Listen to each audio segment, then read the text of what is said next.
Hello friends, welcome to গল্পের রামধনু। আমি সন্দীপা চলে এসেছি কাকাবাবুর অ্যাডভেঞ্চার কাহিনী নিয়ে।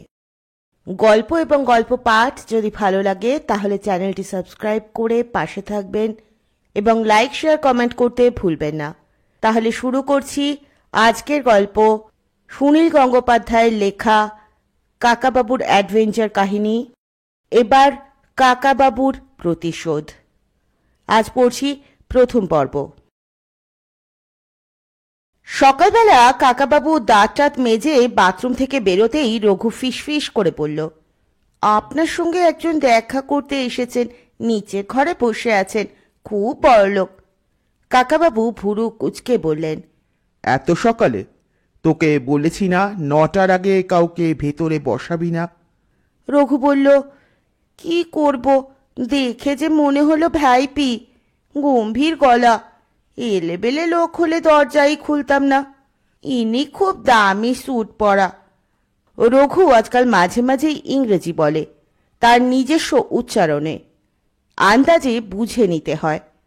কাকাবাবু খানিকটা ধমকের সুরে বললেন, দামি স্যুট দেখেই তুই বুঝে গেলি ভিআইপি?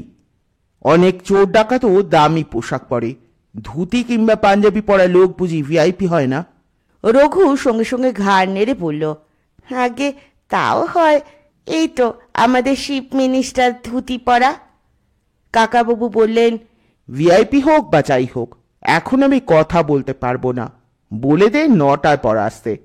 রঘু কাচুমাচু ভাবে বলল, স্যার আপনি তো নিচে নামবেনই, আপনিই বলে দিন না।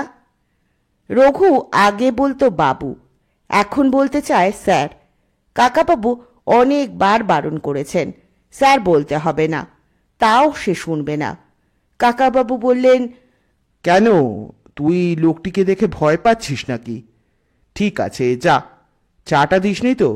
তাহলে আবার দেরি হবে।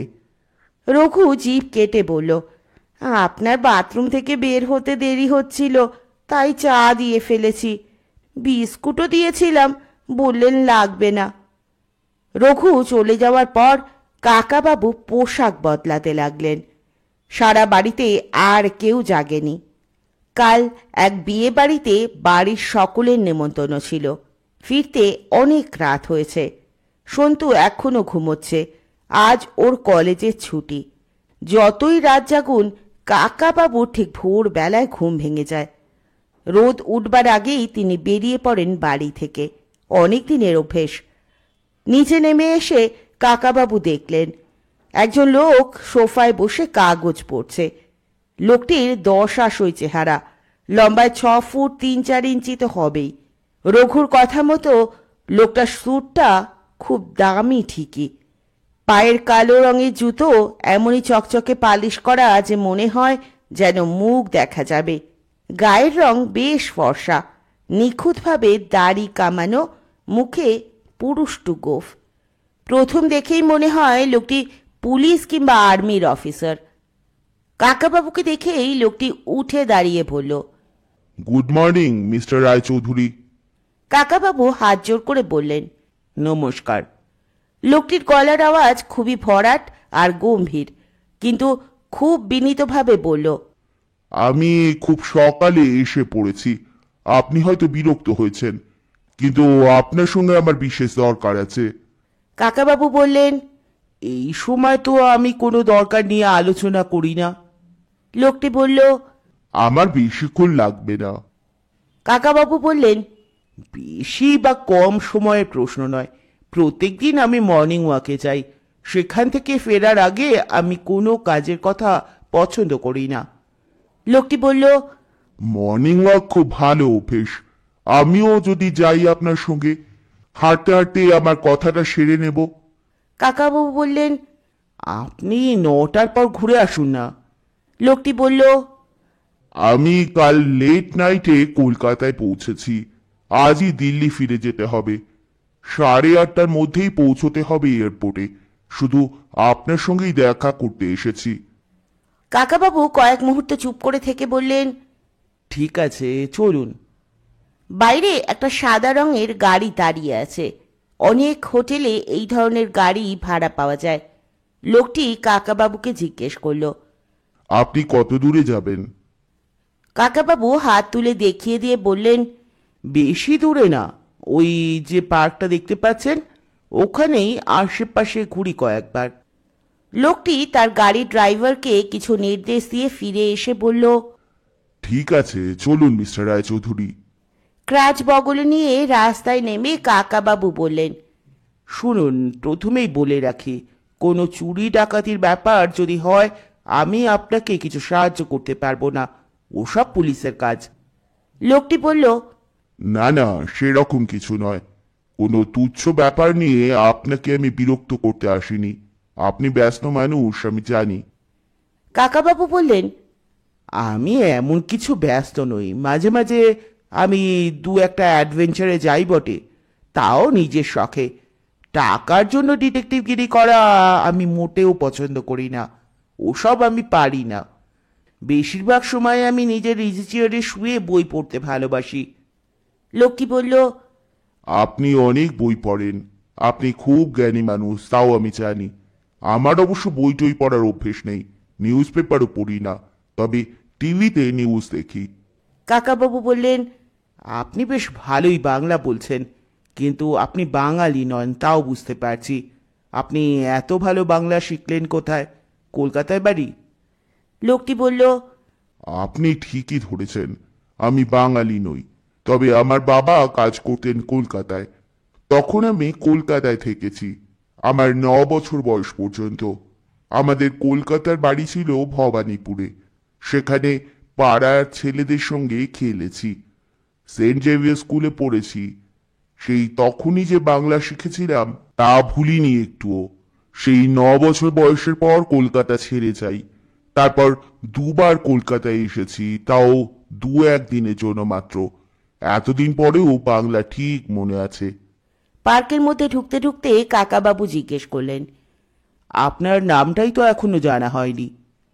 লোকটি মুখ নিচু করে বলল, হ্যাঁ, আমার নাম জানানো হয়নি, নাম বলার একটু অসুবিধে আছে। কাকাবাবু থমকে গিয়ে অবাক হয়ে কয়েক মুহূর্ত তাকিয়ে থেকে বললেন, নাম বলার অসুবিধে আছে, অথচ আপনি আমার সঙ্গে কাজের কথা বলতে এসেছেন। লোকটি বলল, কাজের কথা তো বলতে আসিনি, একটা বিষয় নিয়ে শুধু কথা বলতে এসেছি। কাকাবাবু কোনো রকমে বিরক্তি চেপে রেখে বললেন, কোনো বিষয় টিষয় জানার আগ্রহ আমার নেই। যে লোক নিজের নাম জানায় না তার কাছ থেকে আমি অন্য কিছু জানতে যাব কেন? লোকটি বলল, আচ্ছা, ধরে নিন আমার নাম ধ্যানচাঁদ। কাকাবাবু আরও বিরক্ত হয়ে বললেন, ধরে নেব কেন? ধরে নিতে যাব কেন? তার মানে এটা আপনার আসল নাম নয়? ধ্যানচাঁদ তো ছিল এককালের এক বিখ্যাত হকি খেলোয়াড়ের নাম। লোকটি বলল, ঠিক বলেছেন, আমি আপনার সঙ্গে একটা খেলার বিষয়েই কথা বলতে এসেছি, ওই জন্যই ওই নামটা নিলাম। কাকাবাবু এবার বিরক্ত হওয়ার চেয়েও অবাক হলেন বেশি। ভুরু কুচকে বললেন, খেলা? মশাই, আপনি কি আমার সঙ্গে সকালবেলা ইয়ার্কি করতে এসেছেন? লোকটি এবার গোফের ফাঁকে সামান্য হেসে বলল, না, ইয়ার কি মোটেই নয়, খুবই সিরিয়াস ব্যাপার, পুরোটা শুনলে বুঝবেন। কাকাবাবু বললেন, আর কিছুই আমি শুনতে চাই না, আমার যথেষ্ট বয়স হয়েছে। আচ্ছা মিস্টার ধ্যানচাঁদ, আপনি ওসব খেলা টেলার কথা অন্য কাউকে গিয়ে বলুন, আমি এখন একা থাকতে চাই। ধ্যানচাঁদ বলল, অন্য কারো কাছে যাওয়ার প্রশ্নই ওঠে না, খেলাটা হবে আপনার সঙ্গে আমার। কাকাবাবু বললেন, কি মুশকিল, বললাম না ছেলে মানুষের খেলা টেলার বয়স আমার নেই। ধ্যানচাঁদ বলল, ছেলে মানুষের ব্যাপার তো নয়, এটা একেবারেই বড়দের খেলা, আর এই খেলাটা আপনাকে খেলতেই হবে। একটা বকুল গাছ তলায় দাঁড়িয়ে পড়ে কাকাবাবু বললেন, কি ব্যাপার বলুন তো, সকালবেলায় এসে আপনি আমায় কি খেলা টেলার কথা বলছেন? আমি তাতে রাজি না হলেও আমাকে খেলতেই হবে কেন? জোর করে আমায় খেলাবেন? ধ্যানচাঁদ নিচু গলায় বলল, জোর করার প্রশ্ন নেই, খেলতে আপনি বাধ্য, নইলে আপনি খুন হয়ে যাবেন। আপনাকে আমি খুন করতে চাইবো, আপনি বাঁচার চেষ্টা করবেন, অথবা আমাকে মারতে চাইবেন। এটাই হচ্ছে খেলা, নিজের প্রাণ বাঁচাবার জন্য আপনাকে খেলতেই হবে। পাশ দিয়ে হেঁটে যাচ্ছে কিছু কিছু মানুষ। কেউ কেউ কাকাবাবুকে রোজই দেখেন বলে হাত তুলে নমস্কার জানাচ্ছেন। বকুল গাছটা থেকে টুপটাপ করে ঝরে যাচ্ছে একটা একটা ফুল। বাতাস বেশ ঠান্ডা। এরই মধ্যে একটা লোক শান্ত গলায় বলল খুন করার কথা। কাকাবাবু একটুও বিচলিত হলেন না। এর আগেও কয়েকজন তাকে খুন করার হুমকি দিয়েছে। একজন তো পাহাড় থেকে নিচে ফেলে দিয়েছিল, তবু বেঁচে গিয়েছেন শেষ পর্যন্ত। কাকাবাবু বললেন, আপনি আমাকে মারতে চাইবেন কেন? আমি তো আপনাকে চিনিই না, কখনো আগে দেখিনি। তবে কি কখনো না জেনে আপনার কোনো ক্ষতি করেছি? ধ্যানচাঁদ বলল, আপনার রামকুমার পাধির কথা মনে আছে? কাকাবাবু ভুরু কুঁচকে বললেন, রামকুমার পাধি? এরকম নাম কখনো শুনেছি বলেও মনে হয় না। ধ্যানচাঁদ জোর দিয়ে বলল, হ্যাঁ শুনেছেন, আপনার মনে নাও থাকতে পারে, শুনেছেন ঠিকই। ভূপালের ভীমবেটকার কথা ভুলে যাননি নিশ্চয়ই। কাকাবাবু বললেন, ভীমবেটকা? সেটা তো একটা বিখ্যাত ঐতিহাসিক জায়গা। পাহাড়ের গায়ে অনেক গুহা আছে, সেখানে আমি কয়েকবার গিয়েছি। কেন, সেখানে কিছু হয়েছে নাকি? ধ্যানচাঁদ বলল, এখন কিছু হয়নি, তবে তবে কয়েক বছর আগেই সেখানেই এক রাত্রিরে আপনি রামকুমার পাধিকে পুলিশের হাতে ধরিয়ে দিয়েছিলেন। কাকাবাবু বললেন, ও, সেই ডাকাতরা যে তিনজন ইতিহাসের পণ্ডিতকে গলা কেটে খুন করেছিল। ওরে বাবা, সে তো শুনেছি সাংঘাতিক ডাকাত। সে সময় একটা গুজব রটেছিল যে ভীমবেটকার একটা গুহার মধ্যে প্রচুর গুপ্তধন আছে। সেই গুপ্তধন খোঁজার জন্য প্রচুর লোক নেমে পড়ে, অনেক খুনোখুনি হয়। তারপর? ধ্যানচাঁদ বলল, বাকিটা আমি বলছি। তারপর আপনার বুদ্ধিতেই এক রাতে সকলে ধরা পড়ে। তাদের মধ্যে ছিল ওই রামকুমার পাধি। সে এক কুখ্যাত ডাকাত। কাকাবাবু বললেন, ওই ডাকাতটাকে আমি চিনতাম না, পুলিশ শনাক্ত করেছে। ধ্যানচাঁদ জিজ্ঞেস করল, তারপর ওই ডাকাতটার কি হলো? কাকাবাবু অস্থির হয়ে বললেন, সকালবেলা এসে আমাকে সব কথা জিজ্ঞেস করার কি মানে হয়? সে তো 5-6 বছর আগেকার ব্যাপার, সব চুকে বুকে গিয়েছে। সে ডাকাতটার কি হয়েছে তা আমি কি করে জানবো? তার নামে অনেক কেস ছিল, ফাঁসি হয়েছে নিশ্চয়ই। আমি তো আর সেখানে ডাকাত ধরতে যাইনি, সেটা আমার কাজও নয়। ভীমবেটকায় ইতিহাসের খুব মূল্যবান সব চিহ্ন আছে। গুপ্তধন খোঁজার নামে কেউ যাতে সেগুলো নষ্ট না করে সেটা আটকাতেই গিয়েছিলাম আমি। তখন যারা ধরা পড়েছে তাদের শাস্তির ব্যবস্থা করেছে পুলিশ। আমি আর কিছু জানি না। ধ্যানচাঁদ কঠোরভাবে বলল, মিস্টার রায়চৌধুরী, আপনার সঙ্গে আমি আজে বাজে কথা বলতে আসিনি। রামকুমার পাধির ফাঁসি হয়নি, জেলের মধ্যেই মৃত্যু হয়েছিল, তা আপনি অবশ্যই জানেন। তখনকার কাগজে আপনার মতামতও ছাপা হয়েছিল। কাকাবাবু বললেন, ও হ্যাঁ, একটু একটু মনে পড়ছে। সেই ডাকাতটা জেলের মধ্যেই আত্মহত্যা করে। আমি বলেছিলাম বটে যে ওকে বাঁচিয়ে রাখতে পারলে আরো অনেক খবর জানা যেত। ধ্যানচাঁদ বলল, না, মোটেই সে আত্মহত্যা করেনি। তাকে পুলিশরা পিটিয়ে মেরে ফেলে, তারপর তার লাশটা একটা দড়িতে ঝুলিয়ে দেয়। তাতেই বলা হয় যে সে আত্মহত্যা করেছে। কাকাবাবু বললেন, তা হতে পারে, পুলিশেরা এরকম কাজ অনেক সময় করে বটে। কিন্তু তার সঙ্গে আপনি যে আজ খুনোখুনির খেলার কথা বলছেন, তার কি সম্পর্ক বলুন তো? এসব কথা শুনতে আমার ভালো লাগে না। ধ্যানচাঁদ এবার কোটের ভিতরের পকেট থেকে একটা কাগজ বের করলো।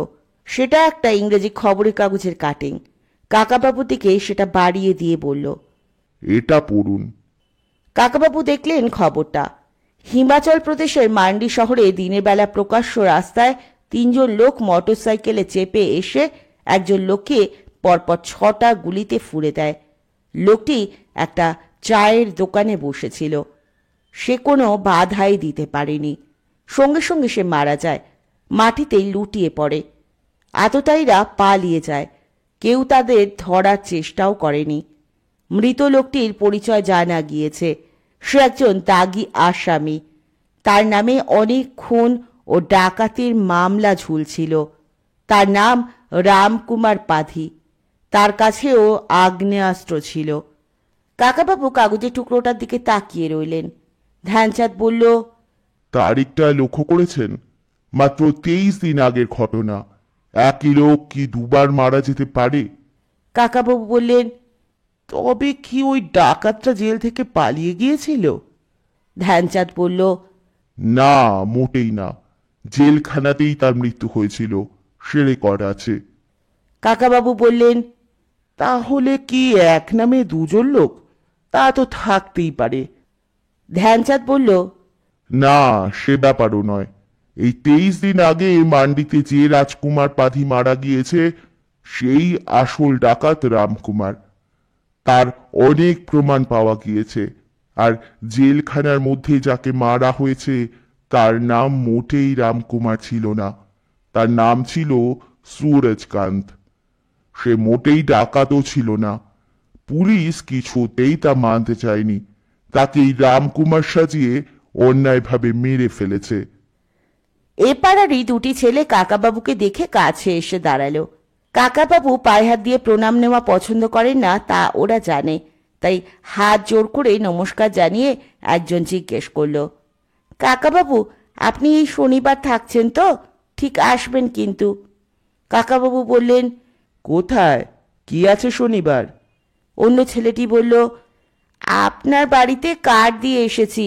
এই শনিবার আমাদের নাটক আছে, আপনি চিফ গেস্ট। কাকাবাবু হেসে বললেন, নাটকের আবার চিফ গেস্ট কি? ঠিক আছে, সময় পেলে দেখতে যাব, কিন্তু আমি স্টেজে উঠবো না। ছেলে দুটি আরও কিছু বলতে গেল। কাকাবাবু তাদের কাটিয়ে দিলেন। ধ্যানচাঁদ অন্যদিকে ফিরে দাঁড়িয়ে আছে। এবার সে বলল, চলুন হাঁটতে হাঁটতে কথা বলা যাক। ওরা দুজনে হাঁটতে লাগলেন, কিন্তু দুজনেই চুপ। আর একটা কৃষ্ণচূড়া গাছের নিচে দাঁড়িয়ে পড়ে কাকাবাবু বললেন, হাঁটতে হাঁটতে কথা বলা যায় না। হ্যাঁ, আপনি বলছিলেন আসল ডাকাতের বদলে পুলিশ সুরজকান্ত নামের একজন নির্দোষ লোককে পিটিয়ে মেরে ফেলে। তা যদি হয়, সেটা খুবই অন্যায় হয়েছে। এ বিষয়ে তদন্ত হওয়া উচিত। কিন্তু আমি কি করতে পারি বলুন তো? পুলিশের সঙ্গে আমার কোনো সম্পর্ক নেই।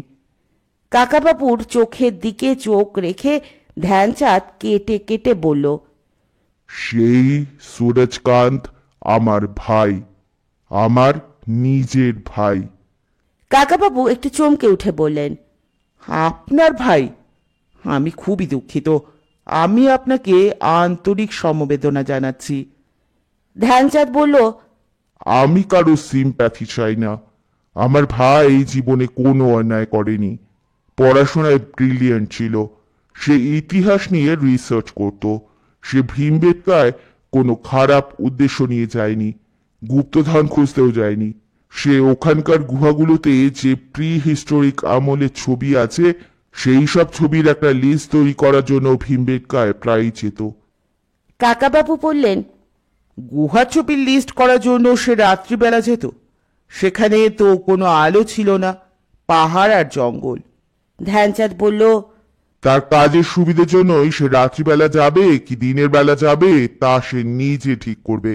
কেন, সেখানে রাত্রিরে যাওয়ার জন্য কি কোনো নিষেধ ছিল? কাকাবাবু বললেন, না, তা অবশ্য ছিল না।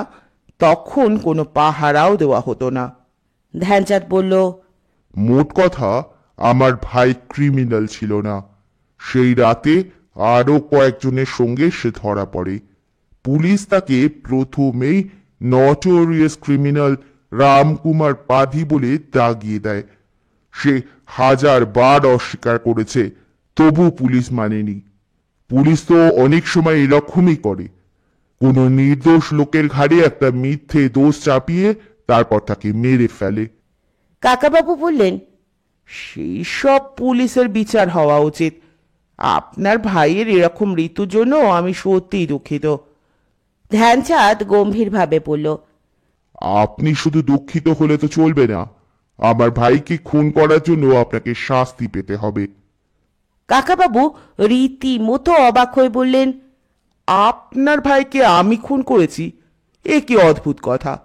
শুনুন মিস্টার ধ্যানচাঁদ, আমি জীবনে অনেক বিপদের সম্মুখীন হয়েছি, কিন্তু কখনো আত্মরক্ষার জন্য একটা মানুষ মারিনি। কয়েকবার দু একজন দুর্দান্ত প্রকৃতির ক্রিমিনাল একেবারে আমাকে সামনাসামনি মারতে এসেছে, তখনও আমি তাদের বুকে গুলি চালাইনি, হাতে কিংবা পায়ে মেরেছি। তারা কেউ মরেনি। মানুষ মারা আমার কাজ নয়। আপনার ভাইকে তো আমি চিনতামই না, আজই আপনার মুখে তার নাম প্রথম শুনলাম। ধ্যানচাঁদ বলল, তবু তাকে ধরিয়ে দেওয়ার জন্য আপনিই দায়ী। কাকাবাবু বললেন, সেই রাতে ভীমবেটকার একটা গুহায় গুপ্তধনের লোভে একদল লোক হামলা করবে এই খবর আমি জেনেছিলাম। তাই আমি গ্যাস বোমা ফাটিয়ে সেখানে যারা ছিল অজ্ঞান করে দিয়েছিলাম সকলকে। 8-10 জন, তাদের মধ্যে একজন সাধুও ছিল। পুলিশ অজ্ঞান অবস্থাতেই তাদের তুলে নিয়ে যায়। তাদের মধ্যে কে ক্রিমিনাল আর কে নির্দোষ তা প্রমাণ করা পুলিশের কাজ। আপনার ভাইকে রামকুমার পাধি বলে চিহ্নিত করেছে পুলিশ। আমি কিছুই বলিনি, আমি কিছুই জানতামও না তার সম্পর্কে। ধ্যানচাঁদ বলল, এসবই ঠিক, আমি জানি, তবু আপনাকে শাস্তি পেতে হবে। শুনুন মিস্টার রায়চৌধুরী, আর বেশি কথা বাড়িয়ে লাভ নেই। আমাদের ফ্যামিলিতে একটা নিয়ম আছে। আমাদের ফ্যামিলির কোনো লোককে যদি কেউ খুন করে, তাহলে সেই খুনিকে কিংবা খুনির ফ্যামিলির কোনো একজনকে না মারতে পারলে আমাদের শান্তি নেই। কাকাবাবু বললেন, ব্লাড ফর ব্লাড, আরব দেশে এরকম প্রথা ছিল, খুব খারাপ বর্বর প্রথা। এ ফ্যামিলির একজন অন্য ফ্যামিলির একজনকে খুন করবে, তারপর সেই ফ্যামিলির একজন আবার এ ফ্যামিলির একজনকে, আবার এ ফ্যামিলি থেকে আরও একজন প্রতিশোধ নেবে। এরকম তো চলতেই থাকবে, পরপর খুনোখুনি। এ যুগে এসব চলে নাকি? এখন আইন আদালত আছে, বিচারের ব্যবস্থা আছে। ধ্যানচাঁদ বলল, বিচার অনেক সময় ভুল হয়। প্রমাণের অভাবে অনেক ডাকাত কিংবা খুনিও ছাড়া পেয়ে যায়। মিস্টার রায়চৌধুরী, সেই জন্যই তো আমি আপনাকে সব কথা আগে থেকে জানিয়ে রাখছি। আপনাকে আত্মরক্ষার পুরো সুযোগ দিচ্ছি। আমি ভদ্রলোক, আপনাকে কখনো পিছন দিক থেকে এসে মারব না। লড়াই হবে সামনাসামনি। আপনি যদি আমাকে আগেই মেরে দিতে পারেন, তাহলে আর আপনার কোনো ভয় নেই। আমাদের ফ্যামিলি থেকে আর কেউ আপনাকে মারতে আসবে না। লাইক আ স্পোর্টসম্যান আমরা হার জিত মেনে নেব। তাহলে কাল থেকে শুরু হোক আমাদের ডেথ রেথ খেলা। কাকাবাবু এবার চেঁচিয়ে বললেন, না, আমি রাজি নই। এই ধরনের খেলা খেলে অশিক্ষিত অসভ্য লোকেরা। তাছাড়া আপনার ভাইয়ের মৃত্যুর জন্য আমি কোনোভাবেই দায়ী নই। ধ্যানচাঁদ বলল, আপনার পজিশন হচ্ছে নাম্বার 3। 1 নম্বর দায়ী হচ্ছে সেই পুলিশ অফিসার, যে আবার ভাইয়ের নামে মিথ্যে দোষ চাপিয়েছিল। তার নাম মহিম পান্ডে। তার উপরেই প্রতিশোধ নেওয়া উচিত ছিল, কিন্তু সে গত বছর একটা গাড়ি অ্যাক্সিডেন্টে মারা গিয়েছে। আর যে লোকটা জেলের মধ্যে আমার ভাইয়ের ওপর অত্যাচার করেছিল তার নাম সুলতান আহমেদ। সে আরো কয়েকবার এই কাণ্ড করে যাচ্ছিল, একবার ধরা পড়েছে। সে এখন 10 বছরের জন্য জেল খাটছে। কাকাবাবু বললেন, তাহলে তো তার শাস্তি হয়েছেই। ধ্যানচাঁদ বলল, ওর শাস্তির কোনো মানেই হয় না। কোনো পুলিশের লোকে যখন জেল হয়, সে জেলের মধ্যে দিব্যি আরামে থাকে, ভালো খাবার দাবার পায়, অন্য লোকেরা তাকে সাহায্য করে। ওকে শাস্তি দিতে হলে আমাদের আরো 10 বছর অপেক্ষা করতে হবে। সেই জন্যই আমাদের ফ্যামিলির লোকজন ঠিক করেছে, রক্তের ঋণ শোধ করার জন্য মরতে হবে আপনাকেই। কাকাবাবু বললেন, আমি মরার জন্য ব্যস্ত নই, অন্য কাউকে মারতেও চাই না। ব্যাস, কথা শেষ, গুড বাই। ধ্যানচাঁদ বলল, আমাকেও এয়ারপোর্টে গিয়ে প্লেন ধরতে হবে, আর বেশি সময় নেই। মিস্টার রায়চৌধুরী, আমার কথাগুলো হালকাভাবে নেবেন না। এই খেলা আপনাকে খেলতেই হবে, না হলে আপনার প্রাণ বাঁচাতে পারবে না কেউ। আজ 12 এপ্রিল, খেলা শুরু কাল থেকে। May, June, July, August, September, October, এই 6 মাস চলবে এই খেলা। তার মধ্যে যদি আপনাকে খুন করতে না পারি, তাহলেই খেলা শেষ। তখন আমি হার মেনে নেব। এই খেলায় আপনি অন্য কারো সাহায্য নিতে পারেন, আমারও একজন সহকারী থাকবে। তবে আবার বলে রাখছি, খেলাটা হবে সবসময় সামনাসামনি, পিছন থেকে চোরাগোপ্তা আক্রমণ একেবারেই না। কাকাবাবু বললেন, রাবিশ, খুনোখুনির নাম খেলা? আপনার যা ইচ্ছে হয় করুন, এসব বিচ্ছিরি খেলা আমি আর শুনতে চাই না। Get lost. ধ্যানচাঁদ কপালে হাত ছেকিয়ে বলল, গুড বাই। মনে রাখবেন, কাল 13 এপ্রিল থেকে। এর মধ্যে আপনি কোথাও পালাবার কিংবা লুকিয়ে থাকার চেষ্টা করবেন না, তাতে কোনো লাভ হবে না। তারপরই পিছন ফিরে সে হাঁটতে শুরু করলো। গাছতলায় দাঁড়িয়ে কাকাবাবু তাকিয়ে রইলেন তার দিকে। হাঁটার ভঙ্গি দেখেই মনে হয় লোকটি একসময় আর্মিতে ছিল। পার্কের গেট পেরিয়ে সে বাইরে দাঁড়াতেই সাদা গাড়িটা চলে এলো তার কাছে। তাকে নিয়ে গাড়িটা বেরিয়ে গেল হুশ করে। কাকাবাবু হাঁটতে শুরু করে ভাবলেন, লোকটি ঠান্ডা মাথায় যেসব কথা বলে গেল তা কি সত্যি হতে পারে? ওর ভাই সুরজকান্ত মারা গিয়েছে 5-6 বছর আগে, এতদিন পর তার প্রতিশোধ নিতে এসেছে। কাকাবাবু মনে মনে বললেন, ওর ভাই সুরজকান্তকে আমি মোটেই ধরিয়ে দিইনি। অন্য অনেকের সঙ্গে সে ধরা পড়েছিল। সে দোষী না নির্দোষ তাও আমি জানি না। অত রাতে সুরজকান্ত ভীমবেটকায় গিয়েছিল কেন? প্রায় 1 ঘন্টা পার্কে ঘোরাঘুরি করে কাকাবাবু বেরিয়ে এলেন। রাস্তা পেরিয়ে বাড়ির দরজার সামনে আসতেই পাশের গলি থেকে বেরিয়ে এলো একটা সাদা গাড়ি। কলকাতার রাস্তায় কত সাদা গাড়িই তো থাকে, কিন্তু এই গাড়িটা ছুটে আসছে সোজা কাকাবাবুর দিকে। কাকাবাবু ফুটপাতে উঠে দাঁড়ালেন। গাড়িটা কিন্তু কাকাবাবুকে চাপা দেওয়ার চেষ্টা করল না, কাছে এসে থেমে গেল। জানলা দিয়ে মুখ বাড়ালো ধ্যানচাঁদ। তার হাতে একটা রিভলভার দেখা যাচ্ছে। হাসি মুখে ধ্যানচাঁদ বলল, দেখছেন তো মিস্টার রায়চৌধুরী, এই মুহূর্তে আমি গুলি চালিয়ে আপনাকে ঝাঁঝরা করে দিতে পারতাম, কেউ আমাকে ধরতে পারতো না। দিচ্ছি না কেন বলুন তো? কারণ আমাদের খেলা শুরু হবে কাল থেকে। আমি ভদ্রলোক, কথা রাখি। মনে রাখবেন, আমি এ কথাও দিয়েছি 6 মাসের মধ্যে আপনাকে খুন করবই। কাকাবাবু কোনো উত্তর দিলেন না। গাড়িটা আবার চলতে শুরু করলো। উপরে উঠে এসে কাকাবাবু হাঁক দিয়ে বললেন, রঘু, আমার কফি দে। 3খানা খবরের কাগজ ভাঁজ করে রাখা আছে ছোট গোল টেবিলটার ওপরে। কাকাবাবু রকিং চেয়ারে বসে পড়ে একটা কাগজ খুললেন, কিন্তু কাগজ পড়ায় তার মন বসল না। শুধু মনে পড়ছে ওই লোকটার কথা। সকালবেলা ওই লোকটা একটা রিভলভার দেখিয়ে শাসিয়ে গেল। কাকাবাবু মরতে ভয় পান না। এর আগে কতবার তিনি কত রকম বিপদের মধ্যে জড়িয়ে পড়েছেন, যখন তখন মরে যেতে পারতেন। ভয় থাকলে তো তিনি ওই সব বিপদের মধ্যে যেতেনই না, বাড়িতে বসে থাকতেন। খোঁড়া পা নিয়েও তিনি পাহাড়ি জঙ্গলে দৌড়েছেন কতবার, কোনো একটা উদ্দেশ্য নিয়ে গিয়েছেন। একদিন না একদিন তো সব মানুষেরই মৃত্যু হয়, তা বলে একজনের সঙ্গে জোর করে খুনোখুনির খেলা খেলতে হবে? কি বিচ্ছিরি ব্যাপার। লোকটার নাম ধ্যানচাঁদ, ওটা ওর আসল নাম নয়। ইন্ডিয়া যখন হকি খেলায় বিশ্ব চ্যাম্পিয়ন ছিল, তখন ধ্যানচাঁদ ছিলেন সেই টিমের ক্যাপ্টেন।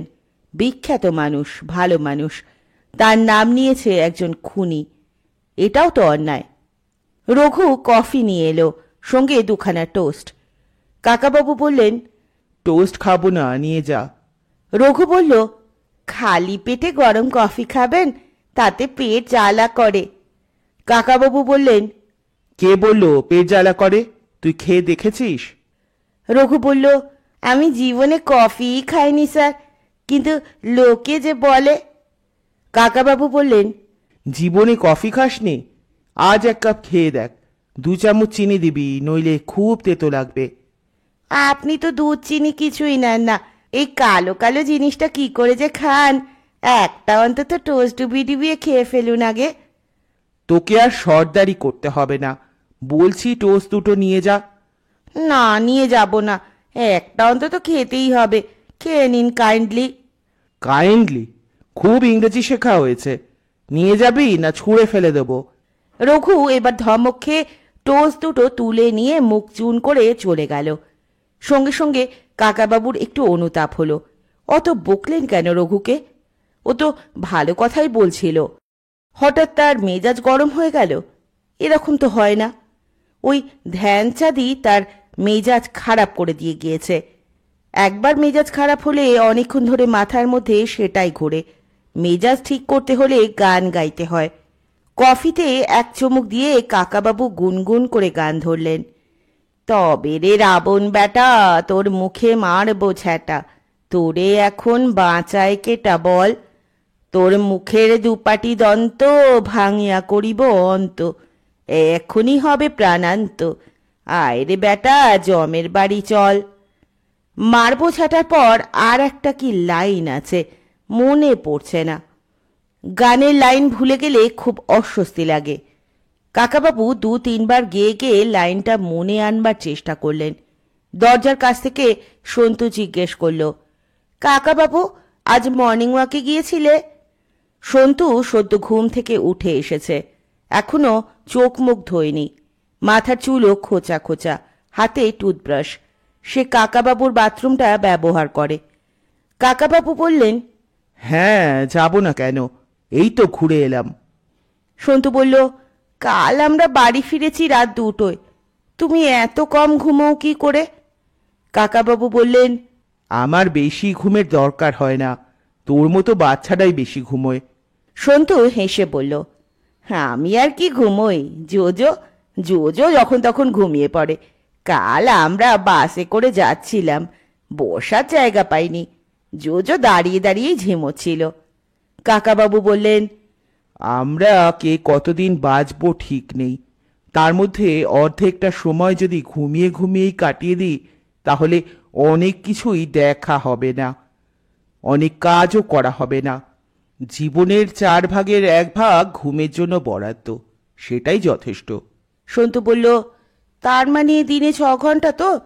আমি তার বেশি ঘুমোই না, একদিন হয়তো বেশি ঘুমিয়ে ফেলি, কিন্তু আবার একদিন, মানে ধরো পরীক্ষার সময় যে রাত জেগে পড়াশোনা করি তখন 3 ঘন্টার বেশি ঘুম হয় না, তাহলে অ্যাভারেজে সেই 6 ঘন্টা। কাকাবাবু বললেন, তোর বন্ধু জোজোকেও সে কথা বুঝিয়ে দিস। আমি তোমার বাথরুমে যাব। যা। বিকেলে কটার সময় ট্রেন? আমাদের তো আজ শিমুলতলা যাওয়ার কথা। যাবো কি না ভাবছি। কেন? এখন আমাদের ছুটি আছে, চলো চলো। দাঁড়া একটু ভেবে দেখি। সন্তু বাথরুমে চলে গেল। কাকাবাবু একটুক্ষণ ভুরু কুঁচকে বসে রইলেন। কারণটা অতি সামান্য, আসলে বেড়ানোটাই মূল উদ্দেশ্য। তাই সন্তু আর জোজো শিমুলতলায় যাওয়ার জন্য উৎসাহে মেতে আছে। কিন্তু এখন কি যাওয়া উচিত? ধ্যানচাঁদ বলে গেল কোথাও পালাবার কিংবা লুকোবার চেষ্টা করবেন না। শিমুলতলায় গেলে যদি সে ভাবে তিনি কলকাতা ছেড়ে পালানোর চেষ্টা করছেন, সে নিশ্চয়ই নজর রাখবে। অথচ সে তো দিল্লি ফিরে গেল, তাহলে নজর রাখবে কি করে?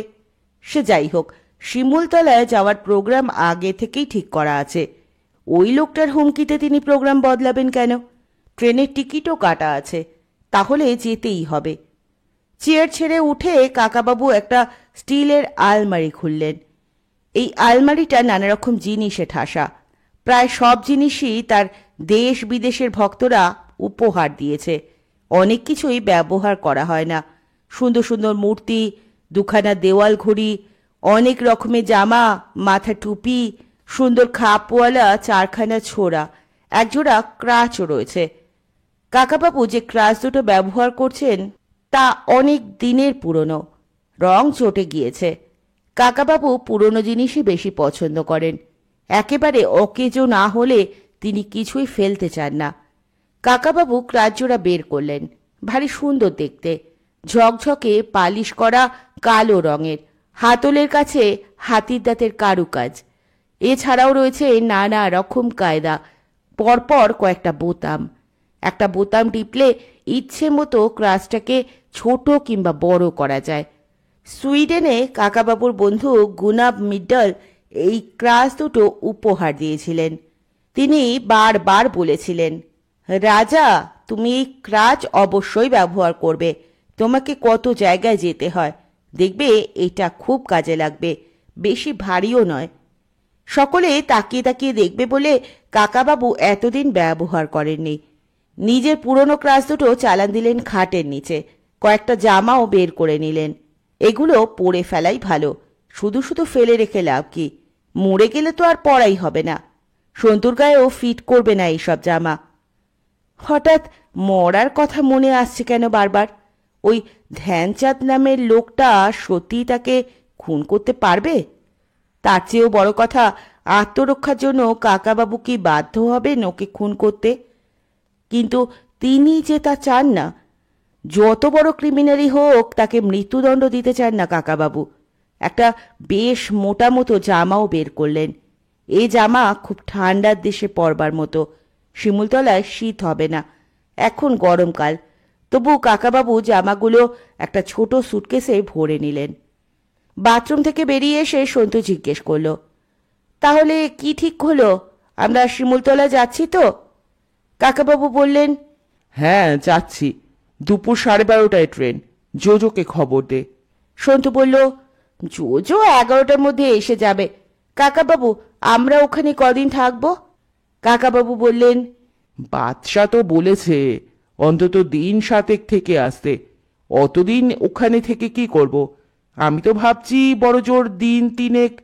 সন্তু বলল, না না, 7 দিনই ভালো, ওদিকে অনেক বেড়ানোর জায়গা আছে। কাকাবাবু বললেন, দেখা যাক, গিয়ে যদি ভালো লাগে। তবে ভূত ট্রুত আমার বেশি দিন সহ্য হয় না।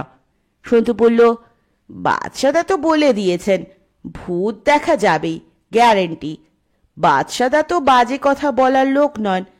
তাহলে কি আমরা এবার সত্যি সত্যি ভূত দেখব? কাকাবাবু বললেন, ধূত, ওসব বাজে কথা। 11টার মধ্যেই ঠিক জোজো এসে হাজির, সঙ্গে একটা ঢাউস ব্যাগ। সেটা আবার একদিকে লাল আর একদিকে কালো, তার উপর সাদা অক্ষরে কি যেন লেখা। দু এক জায়গা একটু কুঁচকে আছে বলে লেখাগুলো ঠিক পড়া যাচ্ছে না। সন্তু বলল, এ কি রে, এত বড় ব্যাগ এনেছিস কেন?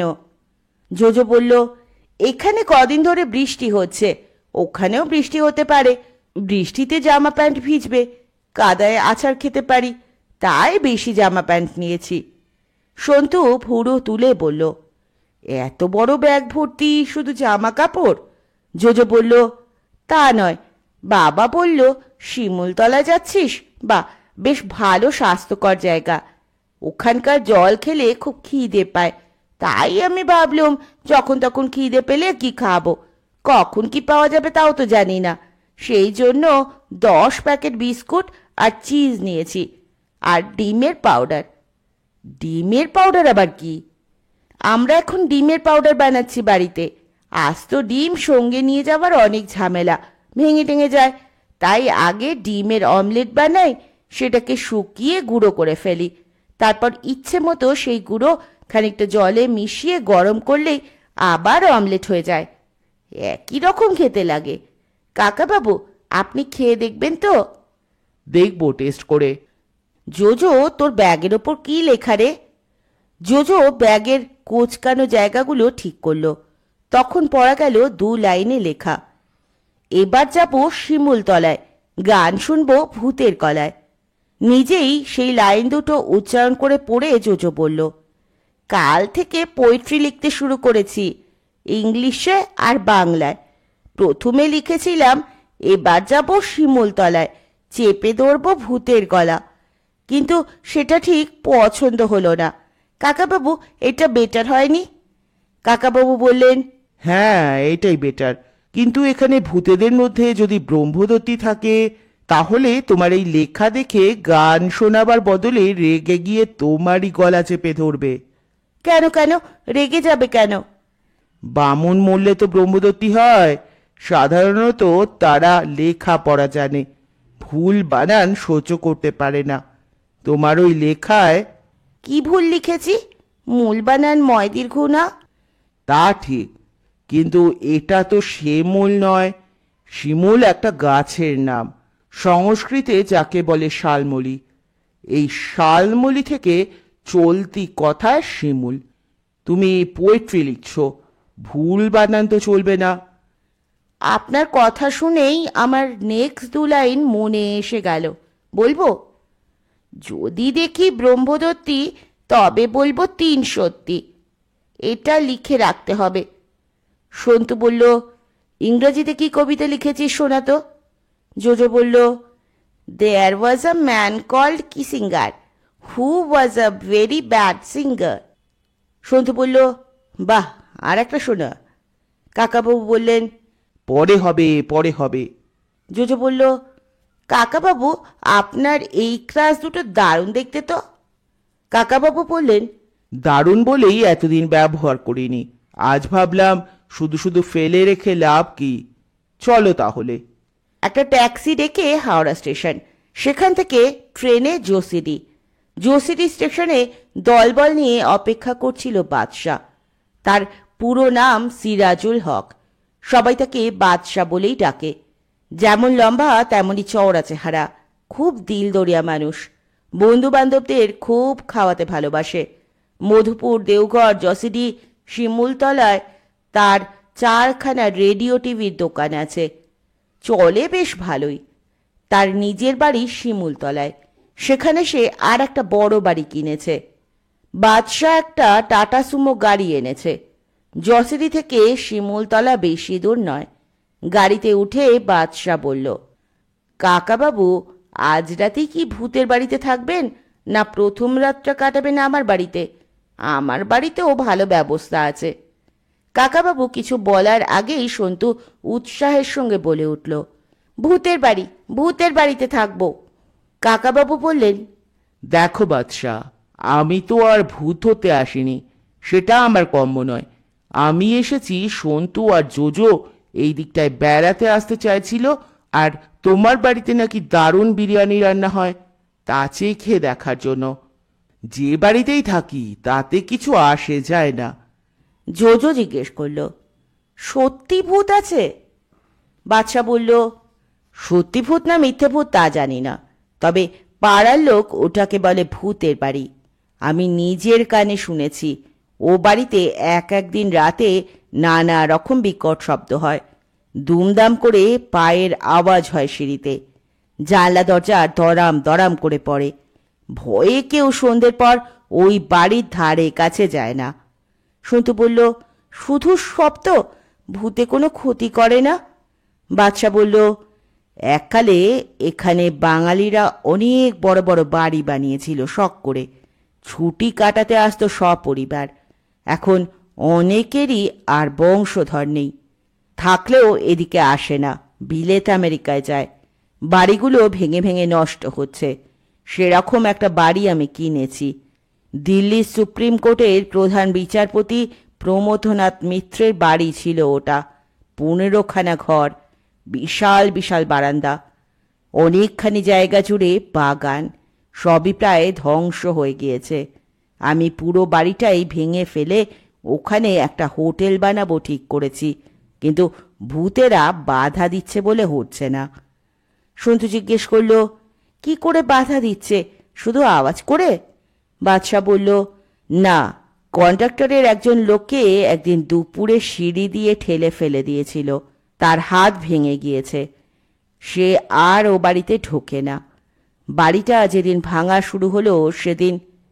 জোজো বলল, যাকে ঠেলে ফেলে দেওয়া হয়েছিল সে কি কাউকে দেখেছে? বাদশা বলল, হ্যাঁ, সে বলেছে সিঁড়ি দিয়ে গড়িয়ে পড়তে পড়তে সে দেখেছে সিঁড়ির মাথায় দাঁড়িয়ে আছে একটা সাদা কাপড় পরা কঙ্কাল। কাকাবাবু আপন মনে বললেন, সাদা কাপড় পরা? সব ভূতই সাদা কাপড় পরে। বাদশাহ আবার বলল, যেদিন বাড়িটা ভাঙা শুরু হয় সেদিন বিকেলের দিকে একজন মিস্ত্রি রক্ত বমি করতে করতে অজ্ঞান হয়ে গেল। জ্ঞান ফেরার পর সেও বলেছে একটা কঙ্কাল এসে দাঁড়িয়েছিল তার সামনে, থুথু করে থুতু ছিটিয়ে দিয়েছে তার গায়ে। সে গ্রামে ফিরে গিয়েছে, আর কোনো মিস্ত্রিও কাজ করতে রাজি হচ্ছে না। কাকাবাবু বললেন, কঙ্কালের থুতু? কঙ্কালের কি জীব থাকে? কখনো শোনা যায়নি। সন্তু বলল, আমিও এটা নতুন শুনছি। কাকাবাবু বললেন, যে মিস্ত্রি রক্ত বমি করেছে তার টিবি রোগ আছে কিনা খোঁজ নেওয়া হয়েছে। এরা প্রচুর পরিশ্রম করে, সেই অনুযায়ী ভালো খাবার দাবার খেতে পায় না, অনেকেরই টিবি হয়। রোগটা অনেকখানি ছড়ালে রক্ত পড়ে। বাদশা বলল, কাকাবাবু আমি জানি আপনি এসব কিছুই বিশ্বাস করেন না, সেই জন্যই আপনাকে এখানে এনেছি। আপনি কয়েকদিন থেকে বলে দিন সত্যি ব্যাপারটা কি হচ্ছে। যদি ভূত বলে কিছু না থাকে তাহলে লোকে ভয় পাচ্ছে কেন, সেটাই আমি জানতে চাই। জোজো বলল, কাকাবাবু ভূত দেখা কি অসম্ভব? কাকাবাবু বললেন, না, অসম্ভব কেন হবে? কেউ কেউ দেখে। মানুষ তিন রকম: যারা ভূত প্রেতে বিশ্বাস করে, ঠাকুর দেবতার পুজো করে, ছেলেবেলা থেকেই এসব বিশ্বাস মনের মধ্যে জমিয়ে রেখেছে, তারা কখনো ভূতও দেখতে পারে, ঠাকুর দেবতাদেরও দেখতে পারে। বিশ্বাস থেকেই তো ওসব তৈরি হয়। আর যারা বিশ্বাস তো করেই না, ওরকম কিছু সম্ভবই নয় বলে মনে করে, তারা জীবনেও ভূত দেখতে পাবে না। আর একদল আছে যারা ঠিক বিশ্বাসও করে না, আবার জোর অবিশ্বাসও করে না, তারা কখনো দেখতেও পারে, আবার নাও দেখতে পারে। জোজো বলল, আরও একদল আছে যারা ভূত বিশ্বাস করে না কিন্তু রাতে একা থাকতে ভয় পায়। সন্তু বলল, যেমন তুই?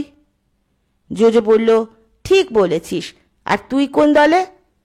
সন্তু বলল, আমার মতো একদল আছে যারা ভূতে বিশ্বাস করে না, ভয়ও পায় না, কিন্তু ভূতের গল্প খুব ভালোবাসে। ভালো গল্প হলে একটু আধটু গা ছমছমও করে।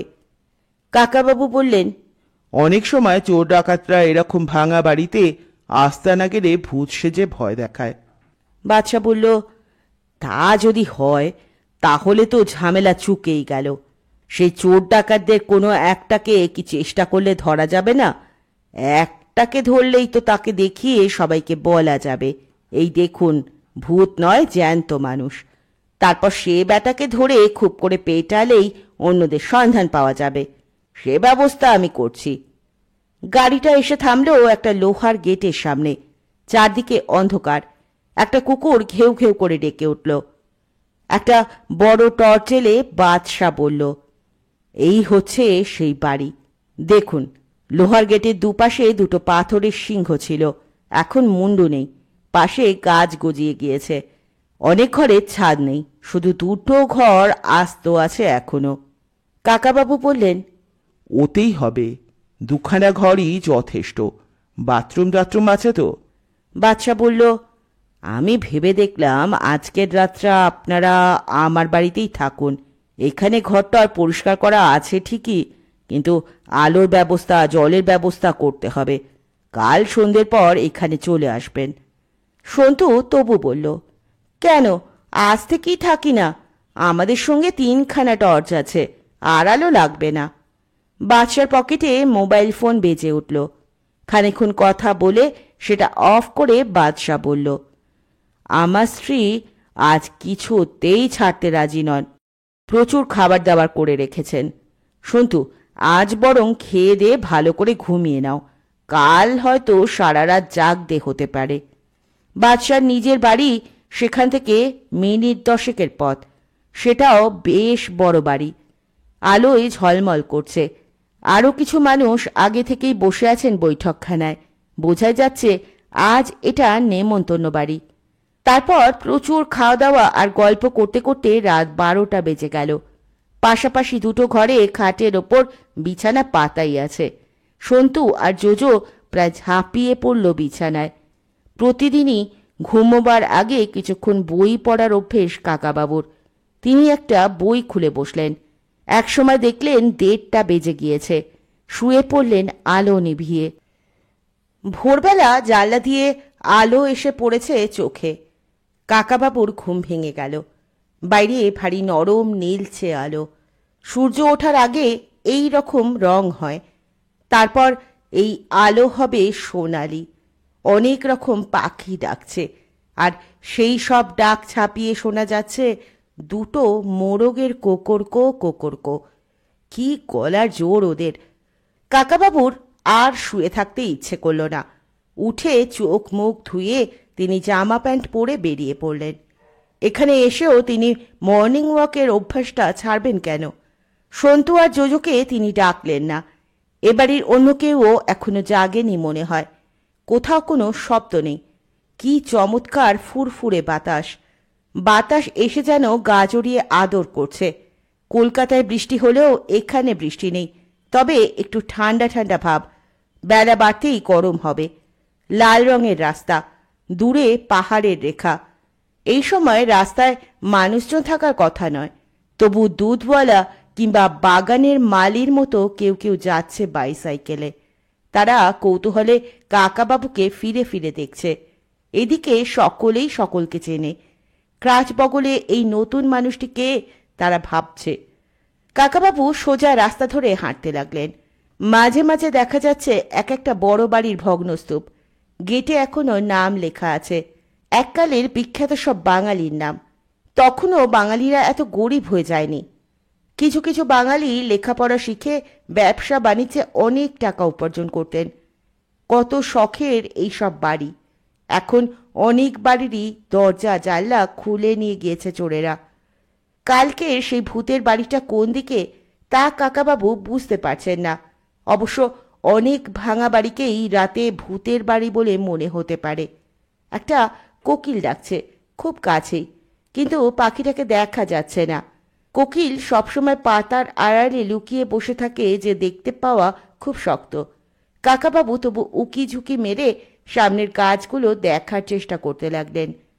হঠাৎ পাশ থেকে কেউ একজন বলল, sir, will you help me? Kakababu চমকে উঠে দেখলেন একটি অল্প বয়সী ছেলে, 26-27 বছর বয়স হবে, প্যান্ট শার্ট পরা, পাতলা চেহারা, কাঁধে একটা ব্যাগ। কাকাবাবু কৌতূহলী হয়ে তার দিকে তাকাতেই সে ইংরেজিতে বলল, স্যার, একটু হেল্প করবেন? আমি একটা ঠিকানা খুঁজছি। কাকাবাবু বললেন, আমি তো এখানে নতুন এসেছি, অনেক কিছুই চিনি না। ছেলেটি বলল, দেখুন এই কাগজটায় লেখা আছে। কাকাবাবু কাগজটা নিলেন। খুব বিচ্ছিরি হাতে লেখা, জড়ানো জড়ানো, তবু কষ্ট করে পড়বার চেষ্টা করলেন। Near Natore palace, house of বাদশাহ, বিগ গার্ডেন, মিস্টার রাজা। আর পড়তে পারলেন না। এর মধ্যেই ছেলেটি তার ব্যাগ থেকে অনেক লম্বা পাকানো লাইলনের দড়ি বার করে ফস করে কাকাবাবুর গলায় একটা ফাঁস পরিয়ে দিল। এত তাড়াতাড়ি সে কাজটা সেরে ফেলল যে কাকাবাবু বাধাও দিতে পারলেন না। কাকাবাবু বললেন, এ কি? ছেলেটি হিহি হিহি করে হেসে উঠল। তার গলার আওয়াজ বাচ্চা ছেলেদের মতো। হাসতে হাসতে সে বলল, ছি ছি মিস্টার রায়চৌধুরী, আজ 13 এপ্রিল। আজ থেকে ডেথ খেলা শুরু হয়ে গিয়েছে, মনে নেই? আপনার সাবধান হওয়া উচিত ছিল।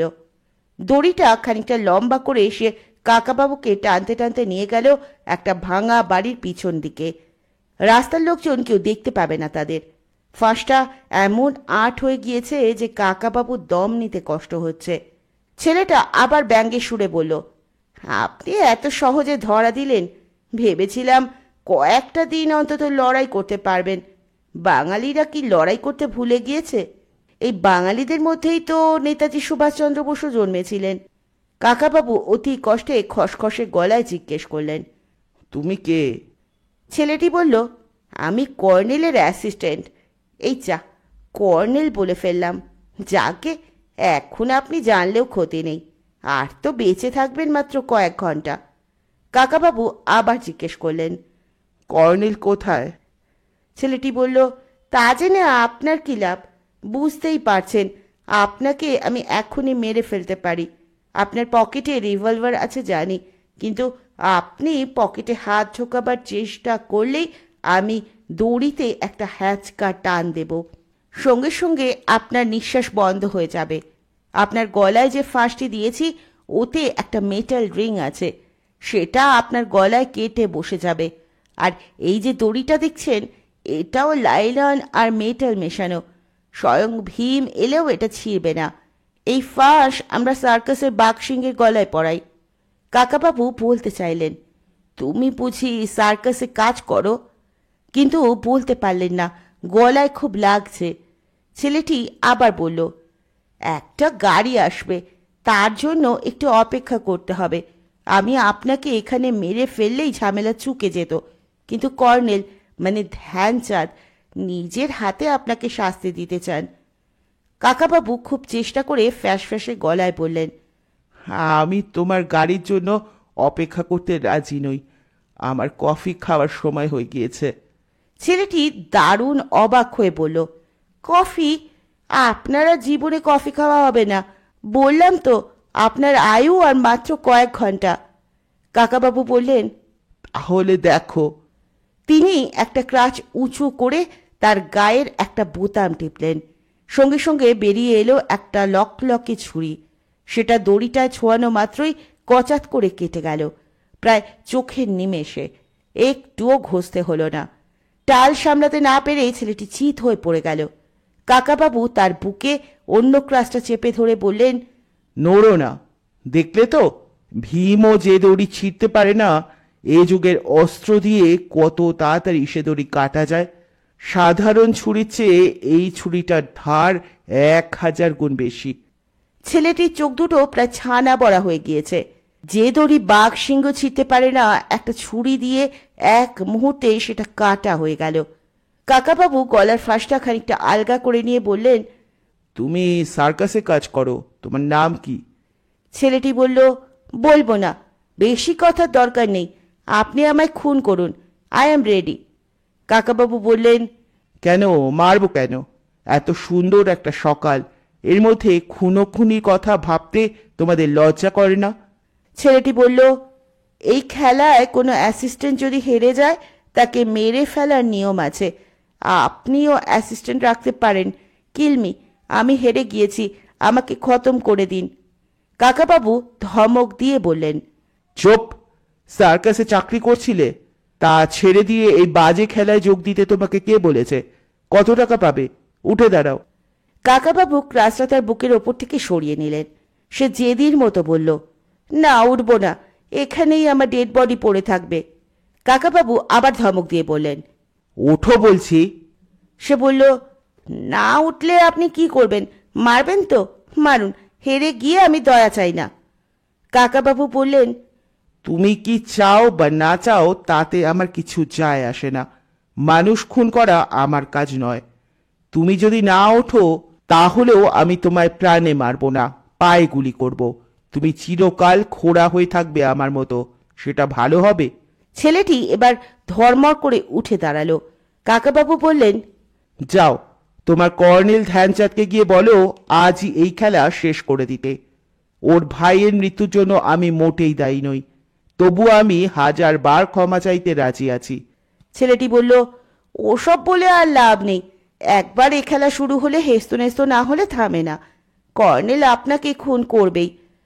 আপনি যদি আমাকে আজ ছেড়েও দেন তাহলেও আমি আবার আপনাকে মারবার চেষ্টা করব। কাকাবাবু বললেন, এ যে দেখছি মহাবাজি ছেলে, তোমাকে ছেড়ে দিচ্ছি, তবে একটু আধটু শাস্তি তো দেওয়া যেতেই পারে। আমার একটা নিয়ম আছে, যে আমার গায়ে হাত তোলে তাকে আমি কিছু না কিছু শাস্তি দিই। তুমি আমার গলায় ফাঁস পরিয়েছ, তার জন্য তোমাকে 2-3টে থাপ্পড় অন্তত খেতেই হবে। তিনি ছেলেটি চুলের মুঠি চেপে ধরলেন। তারপর তাকে থাপ্পড় মারতে গিয়েও থেমে রইলেন কয়েক মুহূর্ত, চেয়ে রইলেন তার চোখের দিকে। গলার আওয়াজ শুনেই তার একটু সন্দেহ হয়েছিল। এখনো চোখ দুটো দেখে কাকাবাবু অস্ফুট স্বরে বললেন, ছেলে তো নয়, এ যে দেখছি একটি মেয়ে। সে ঝাঁঝিয়ে উঠে বলল, হ্যাঁ, মেয়ে তো কি হয়েছে? মেয়েরা অ্যাসিস্ট্যান্ট হতে পারে না?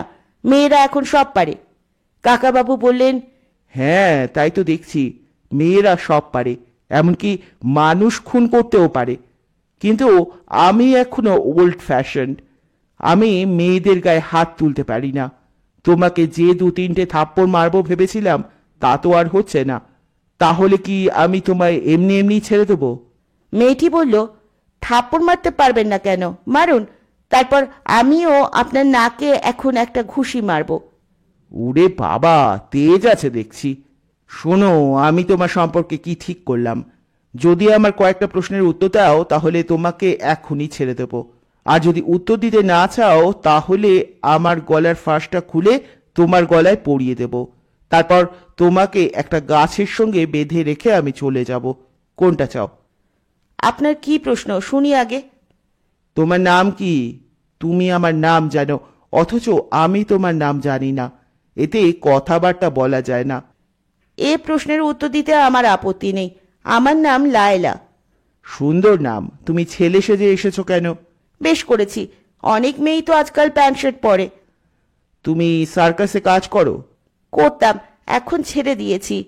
সার্কাসের কাজ ছেড়ে তুমি এই কর্নেল ধ্যানচাঁদের সঙ্গে কুৎসিত কাজে যোগ দিয়েছো কেন? সে তোমাকে বেশি টাকা দিচ্ছে? টাকার জন্য নয়, উনি একসময় আমার মাকে একটা খুব বিপদ থেকে বাঁচিয়েছেন। তোমার মাকে বাঁচিয়েছেন? সেটা খুব ভালো কাজ, মহৎ কাজ।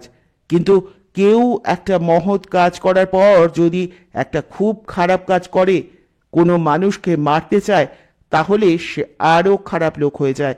মানুষের প্রাণ বাঁচানোই মানুষের মতো কাজ। আর বিনা কারণে কাউকে খুন করলে সে আর মানুষ থাকে না। জঙ্গলের হিংস্র পশুদের সঙ্গে তার তফাৎ কি? আপনাকে আর উপদেশ ছাড়তে হবে না। শুনুন মিস্টার রায়চৌধুরী, আপনি আজ আমাকে ছেড়ে দিলেন কিংবা দয়া করলেন, তাতে কিছু আসে যায় না। আমি যে কোনো জায়গায় আবার আপনাকে ধরব, আপনাকে মেরে ফেলা হবেই। এটা সোজাসুজি বলে দিলুম, এটাই আমার ডিউটি। ঠিক আছে, আবার চেষ্টা করে দেখো। সেবারেও যদি না পারো, তখন আমি তোমাকে ধরে ফেললে কিন্তু আর ছাড়বো না। তখন তোমার হাত পা বেঁধে টানতে টানতে নিয়ে গিয়ে একটা সার্কাসের দলে ভর্তি করে দেব। সেখানে তুমি দড়ির ওপর ডিগবাজি খাবে। সেখান থেকে যাতে তুমি পালাতে না পারো সে ব্যবস্থাও করা হবে। এখন যাও, দৌড়ো, আমার চোখের সামনে আর থেকো না। লায়লা সত্যি এক দৌড় লাগিয়ে অদৃশ্য হয়ে গেল একটা বাড়ির আড়ালে। কাকাবাবু এবার খুব সাবধানে গলার ফাঁসটা খুললেন। জিনিসটা খুবই সাংঘাতিক। দড়ির মধ্যে আবার একটা লোহার রিং, তাতে আবার খাঁজ কাটা। দড়িটা ধরে জোরে টানলেই গলার মধ্যে একেবারে চেপে বসে যাবে। এই জিনিসটা কাকাবাবুর সঙ্গে নিয়ে যেতে চান না। সন্তুদের কাছে ধ্যানচাঁদের হুমকির কথা কিছুই বলেননি। আজ সকালের এই ঘটনার কথাও তিনি চেপে যাবেন। ওরা এখানে বেড়ানো আর ভূত নিয়ে মজা করার মেজাজে আছে, কি দরকার তা নষ্ট করার? এটা এখানে ফেলে গেলেও কেউ না কেউ পেয়ে যাবে, সে এটা ব্যবহারও করতে পারে। কাকাবাবু ফাঁসটা হাতে নিয়ে ফিরতে লাগলেন। আসবার পথে তিনি একটা বড় পুকুর দেখেছিলেন। সেটার কাছে এসে কাকাবাবু খুব টিপ করে ফাঁসটা ছুঁড়ে দিলেন। পুকুরের ঠিক মাঝখানে সেটা ঝুপ করে পড়েই ডুবে গেল। যাক, নিশ্চিন্ত। সন্তু জোজোরা জেগে উঠেছে এর মধ্যে। বাইরের বারান্দায় বসেছে চা নিয়ে। কাকাবাবু ঘড়ি দেখলেন, 8:45। ঠিক 15 মিনিট দেরি হয়েছে তার কফি খাবার, ওই লায়লা নামের মেয়েটির জন্য। কি সাংঘাতিক তেজি মেয়ে! কাকাবাবু তেজি মেয়েদেরই পছন্দ করেন। এই রকম তেজি মেয়ে কত রকম দারুণ দারুণ কাজ করতে পারে। তার বদলে খুনোখুনির খেলায় মেতেছে, এটা খুব দুঃখের ব্যাপার। জোজো একটা টোস্টে জ্যাম মাখাতে মাখাতে বলল, কাকাবাবু, আপনার দেরি দেখে আমরা ব্রেকফাস্ট শুরু করে দিয়েছি। কাকাবাবু বললেন, বেশ করেছো, এবার আমার কফি দিতে বলো। জোজো বলল, কাকাবাবু, আমরা সবাই আজকাল বলি ব্রেকফাস্ট, এর কি কোনো বাংলা নেই? সন্তু বলছে জল খাবার, কিন্তু জল খাবার তো স্ন্যাক্স, বিকেলেও খাওয়া যায়। ব্রেকফাস্ট কিন্তু একেবারে ঠিক ঠিক। সারা রাত তো আমরা না খেয়ে থাকি, তাই সকালের প্রথম খাবারটা উপোস ভাঙা। কাকাবাবু বললেন, ব্রেকফাস্টের আরও একটা বাংলা আছে, প্রাতরাশ। সেটা ঠিক চলে না। হিন্দিতে বলে ছোটা হাজরি, মানে দুপুরেরটা বড় খাবার, সকালেরটা ছোট। সন্তু বলল, জোজো সকালেই বড় খাবার খেয়ে নেয়, এর মধ্যেই 5টা টোস্ট, 2টো কলা, ডবল ডিমের অমলেট খেয়ে ফেলেছে, 2টো সন্দেশ বাকি আছে। কাকাবাবু জিজ্ঞেস করলেন, অমলেট মানে সেই এগ পাউডার নাকি? জোজো বলল, না না, এখানে ফ্রেশ ডিম আছে, এখন পাউডারের দরকার হবে না। বারান্দায় উঠে এসে চেয়ারে বসে পড়ে কাকাবাবু বললেন, আমার বাবার মুখে শুনেছি দ্বিতীয় বিশ্বযুদ্ধের সময় সত্যি এগ পাউডার পাওয়া যেত। যেসব মিলিটারি পাহাড়ে জঙ্গলে যুদ্ধ করতে যেত তারা আর সেখানে ডিম পাবে কোথায়? তাই এগ পাউডার গুলে খেত। জোজো সন্তুর দিকে ফিরে বলল, দেখলি দেখলি। সন্তু বলল, আমরা তো আর যুদ্ধে যাচ্ছি না, শিমুলতলায় অনেক ডিম পাওয়া যায়। বাদশাহ নিজেই কফি নিয়ে এলো কাকাবাবুর জন্য। তারপর বলল, আজ দুপুরে গিরিডি বেড়াতে যাবেন? সুন্দর জায়গা, কয়েকটা ঝর্ণা আছে। একসময় আমাদের বাঙালিদের খুব প্রিয় জায়গা ছিল গিরিডি। রবীন্দ্রনাথ, জগদীশচন্দ্র বসু আরও অনেকে ওখানে গিয়ে থাকতেন। কাকাবাবু বললেন, ওদের জিজ্ঞেস করো। সন্তু বলল, আজ না, আজ আমরা শুধু ভূত দেখব, বেড়াতে যাব কাল। বাদশাহ বলল, প্রতিদিনই যে ও বাড়িতে ভূতের উপদ্রব হয় তা নয়, একদিন কিছুই হয় না। জোজো বলল, বাদশাদা, তুমি কখনো নিজের চোখে ভূত দেখেছ? বাদশাহ বলল, না, তা দেখিনি, তবে নানা রকম আওয়াজ শুনেছি, তার কোনো ব্যাখ্যা পাওয়া যায় না। জোজো বলল, কিরকম আওয়াজ, কিরকম? বাদশাহ বলল, যেমন ধরো একটা মেয়ের ফুপিয়ে ফুপিয়ে কান্নার আওয়াজ। আমি টর্চ এলে সারা বাড়ি খুঁজে দেখেছি, কোথাও কোনো মেয়ে নেই, কেউ নেই, তবু কান্নার শব্দ। আবার কখনো কারা যেন বেশ কাছে দাঁড়িয়ে ফিসফিস করে কথা বলে, তখন কিন্তু ভয় করে সত্যি। এই দেখো, বলতে বলতে আমার রোম খাড়া হয়ে যাচ্ছে। কাকাবাবু বললেন, এক এক সময় ভয় পেতেও তো ভালো লাগে। জীবনে কখনো ভয় পাওয়ার কিছু নেই, দুঃখের কান্না নেই, সে তো খুব একঘেয়ে ব্যাপার। বাদশাহ বলল, কাকাবাবু, পাটনা থেকে আমি ডিটেকটিভ এজেন্সির 3 জন লোক আনিয়েছি। তারা আজ দিনের বেলা সারা বাড়ি সার্চ করে দেখবে, কোথাও কেউ লুকিয়ে আছে কিনা। সন্ধ্যের পর মেন গেটের বাইরে বসে তারা পাহারা দেবে, যাতে কেউ ভিতরে ঢুকতে না পারে। এরপরেও যদি অলৌকিক কিছু দেখা যায় কিংবা শোনা যায়, তাহলে তো মানতেই হবে। কাকাবাবু শুধু বললেন, হুম। বাদশাহ জিজ্ঞেস করল, আপনি বললেন কেন? আপনিও তাহলে মেনে নেবেন? কাকাবাবু হেসে বললেন, আমার মানা কিংবা না মানায় কি আসে যায়। বাদশাহ বলল, বাহ, আপনি বিখ্যাত রাজা রায় চৌধুরী, আপনি কত অত্যাশ্চর্য সমস্যা সলভ করেছেন, বিদেশেও লোকে আপনার নাম জানে। কাকাবাবু বললেন, আমি যে ভূতের ব্যাপারেও এক্সপার্ট তা তো জানতাম না। কতকাল ধরে ভূতের গল্প চলে আসছে, কত লোক ভূত দেখেছে নিজের চোখে, এর মধ্যে আমার একার কথার কি দাম আছে? আচ্ছা ধরো, আজ প্রমাণিত হয়ে গেল যে ওই বাড়িতে ভূতটুত কিংবা অলৌকিক কিছু আছে, তখন তুমি কি করবে? বাদশাহ বলল, হিন্দুরা এই সব বাড়িতে কি সব পুজো টুজো করে, তাতে নাকি অপদেবতা চলে যায়। আমি তো মুসলমান হয়ে পুজো করতে পারবো না, আমি সেরকম অবস্থায় বাড়িটা বেচে দেব, আমার আর সস্তার দরকার নেই। কাকাবাবু জিজ্ঞেস করলেন, আচ্ছা বাদশাহ, তুমি কখনো যাত্রা থিয়েটারে অভিনয় করেছো? একটু চমকে গিয়ে বাদশাহ বলল, হঠাৎ এ কথাটা জিজ্ঞেস করছেন কেন? কাকাবাবু বললেন, হঠাৎই মনে এলো, তোমার চেহারা বেশ সুন্দর, গলার আওয়াজও ভালো, তুমি থিয়েটার সিনেমায় অ্যাক্টিং করলে বেশ নাম করতে পারতে। আজকাল তো টিভিতেও কত রকম সিরিয়াল হয়, তাতেও অনেকে চান্স পায়। বাদশাহ বলল, না কাকাবাবু, কয়েকজন আমাকে বলেছে সিনেমায় নামতে, কিন্তু ওসবের দিকে মন দিলে আমার ব্যবসার 12টা বেজে যেত। তবে কলেজে পড়ার সময় 2-1 বার থিয়েটার করেছি। জোজো বলল, বাদশাহটা সিনেমা টিভিতে অ্যাক্টিং না করে ক্যাসেট টিভি সেট বিক্রি করে। সন্তু বলল, ক্যাসেটের কথা ভুলে যা, এখন ডিভিডির যুগ। কাকাবাবু বললেন, সত্যি আশ্চর্য, তাই না? একটা ছোট্ট পাতলা ডিস্ক, তাতে পুরো একটা সিনেমা ভরা থাকে, কত দৃশ্য, কত ক্যারেক্টার, কত মারামারি। 2 ঘন্টা ধরে ওইটুকু ডিস্ক চালিয়ে সব দেখা যায়। বাদশাহ বলল, আজ দুপুরে কোনো সিনেমা দেখবেন? আমার কাছে অনেক সিডি আছে। কাকাবাবু বললেন, তা দেখা যেতে পারে, যা গরম পড়ছে দুপুরে আর বাইরে বেরোনো যাবে না। দুপুরে আবার দারুণ খাওয়া দাওয়ার ব্যবস্থা। কাল রাতে মটন বিরিয়ানি আর চিকেন চাপ ছিল, আর 5 রকম মাছ, আর 3 রকম মিষ্টি। কাকাবাবু বললেন, এত রকম পদ থাকলে কি ভালো করে খাওয়া যায়? শেষের দিকে কোনোটারই স্বাদ পাওয়া যায় না। বাঙালি রান্নায় শুধু একটা ডাল, একটা তরকারি আর একটা মাছ বা মাংসই তো ভালো। বাদশা বলল, এ আর কি দেখছেন, আমার শ্বশুর বাড়িতে খাবার টেবিলে মিনিমাম 14-15 রকম আইটেম থাকে, মাংসই 4 রকম। বাদশার স্ত্রী নিজের হাতে খাবার পরিবেশন করছে।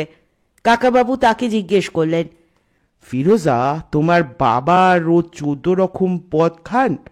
ফিরোজা হেসে বলল, না কাকাবাবু, আমার বাবা মাছ মাংসই খান না, শুধু নিরামিষ। তবে লোককে নেমন্তন্ন করে অনেক কিছু খাওয়াতে ভালোবাসেন। কাকাবাবু বললেন, আমাকে যদি কখনো 14-15টা আইটেম খেতে হয় তাহলে আমি মরেই যাব। সন্তু 2 রকম মাছ খাওয়ার পর আর কিছু নিতে চায়নি। জোজো একটার পর একটা খেয়ে যাচ্ছে। কাকাবাবু বললেন, জোজো, খুব বেশি খেলে কিন্তু কবিতা লেখা যায় না। রবীন্দ্রনাথ সেই জন্য খুব কম খেতেন। জোজো বলল, এসব তো আমি নিজে খাচ্ছি না। সন্তু মুখ তুলে অবাক হয়ে বলল, নিজে খাচ্ছিস না মানে? জোজো বলল, আমার এক মামা আছেন, তিনি মাছ খেতে খুব ভালোবাসেন। একবার 20 পিস রুই মাছ খেয়ে ফেলেছিলেন, তারপরেই 7খানা কই মাছ। সেই মামার কথা ভাবছি, আর মাছগুলো আমার পেটে চলে যাচ্ছে।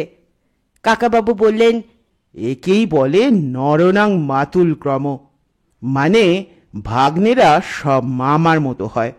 জোজো বলল, আমার সেই মামাকে নিয়ে কবিতা লিখেছি, শুনবেন? কাকাবাবু বললেন, এখন নয়, এখন নয়, খেতে বসে কবিতা শুনতে নেই। আর খেতে বসে যদি কেউ গান গায় তাহলে তার বউ পাগল হয়ে যায়। খাওয়ার পর খানিকটা বাদে দেখা হলো সিনেমা, হেলেন অফ ট্রয়। গরম এতই বেড়েছে যে পাখা চললেও সকলে দরদর করে ঘামছে। ঠিক সন্ধ্যের সময় গড় গড় করে মেঘ ডেকে উঠল, তারপরই শো শো হাওয়া। এখনই ঝড় বৃষ্টি শুরু হবে। এই সময় ওদের সেই অন্য বাড়িটা যাওয়ার কথা।